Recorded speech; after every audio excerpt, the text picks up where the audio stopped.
Alfred Mbaga Bega sworn in as new Speaker, Benue State House of Assembly.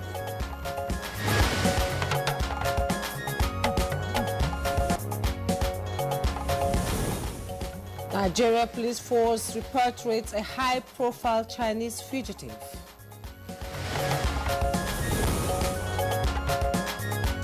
NDLEA arrests widow trafficking cocaine using fake pregnancy.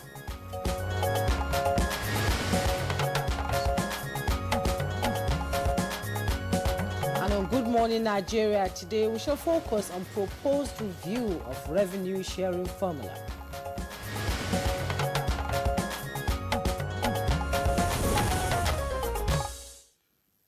So, the Revenue Mobilization, Allocation and Fiscal Commission has kicked off the process of reviewing Nigeria's current revenue allocation formula. It's a process that is aimed at ensuring equity, fairness and responsiveness to the changing socio-economic realities of the country. Indeed, Victor, and the Commission Chairman, Dr. Mohammed Bello Shehu, described the exercise as a constitutional responsibility that has become imperative in light of Nigeria's evolving social, economic and political landscape. Now, Jumbai, would you believe it that the last time, a comprehensive review of the revenue allocation formula was done was in 1992? That's quite a long time. And with subsequent modifications through executive orders from 2002 to date. Indeed, Victor, the Commission Chairman during a media briefing, emphasized the review aims to produce a fair, just and equitable revenue sharing formula that reflects the current responsibility needs and capacity of the three tiers of government in line with their constitutional roles. Indeed, the review is not just about figures. It is about equity and justice in resource allocation.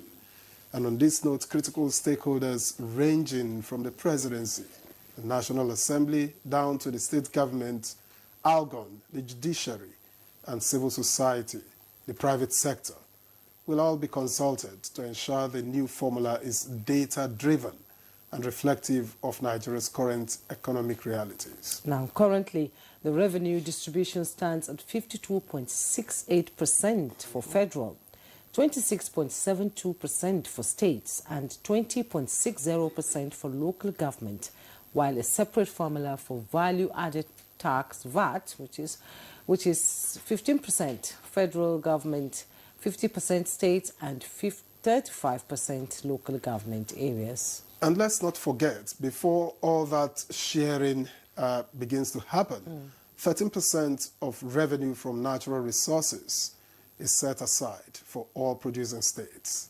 Let me welcome you to Good Morning Nigeria, the first for this week. And I am Victor Azu. Thank you for joining us. And I am Jumma Yusuf. I join Victor to welcome you to this morning edition of Good Morning Nigeria. We're live here in Abuja on the network service of the NTA. Shortly, we'll be joining Stella Inamiti for highlights of the morning news. And much later, we have the newspaper review. Esther, good morning. Good morning. Good morning, Jume and Victor. Here is the morning news. President Bola Tinubu has arrived in Brasilia for a two-day state visit to Brazil. The Nigerian presidential flight 001 landed at the Brasilia International Airport at about 12:30 a.m. local time. While in Brazil, President Tinubu will hold a bilateral meeting with his host and attend a business forum with Brazilian investors. Senior officials will explore opportunities to strengthen cooperation and sign agreements and memoranda of understanding with the Brazilian government. The member representing Makurdi North State Constituency, Alfred Mbaga Bega, has been sworn in as the new Speaker of the Benue State House of Assembly, following the resignation of former Speaker Andona Joe Dajo.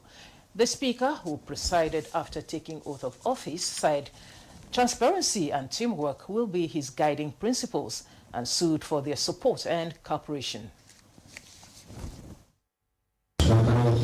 Myself to the service, to the good people of Benue State. So help me God. The House, under my watch, will work harmoniously with the executive and judiciary while maintaining our independence. The present administration's goal of having a chain of continuous engagements at the grassroots aimed at filling the pores of Nigerians is in the southwestern part of the country. The Federal Ministry of Information and National Orientation was in Igondo, Ikotun, LCDA of Lagos State for another round of sensitization. Government has come up with so many programs, laudable programs that are beneficial to the people, and these are some of the avenues by which we can let people know. We at our level, we will carry what we have had here today to our people at the grassroots so that they will know there are a lot of benefits lying down there for them to tap into. Meanwhile, the aftermath of the recent boat mishap has raised different questions on the operations and safety of navigating the waterways in Niger State. The post-mortem of the incident has revealed the need to change approach to forestall the regular occurrence of casualties during boat incidents. Exactly what they are supposed to do, when to do it, and how to do it. You see, mostly our boat operators are doing it in their own traditional way, and they still have that traditional belief. I think there is a need for a paradigm shift from what they've been doing presently to what is supposed to be done.